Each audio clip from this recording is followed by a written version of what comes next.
I'd like to ask Roland Neel, who is Joseph N. Neel's great-grandson and who ran the Neel's department store, to come up and help me. I'm going to move this out of the way so we can see us hit the button. So are y'all ready?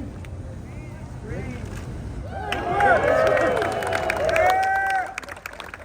if we've got Mercer going to the tournament or something, let's see if we can get it a different color.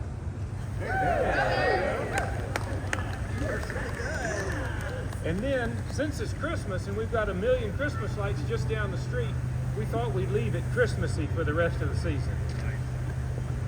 So, once Mercer wins the tournament, let's see if we can turn red and green. There we go. Thank y'all again for coming out tonight and for embracing what we're doing here, and we hope to see you again.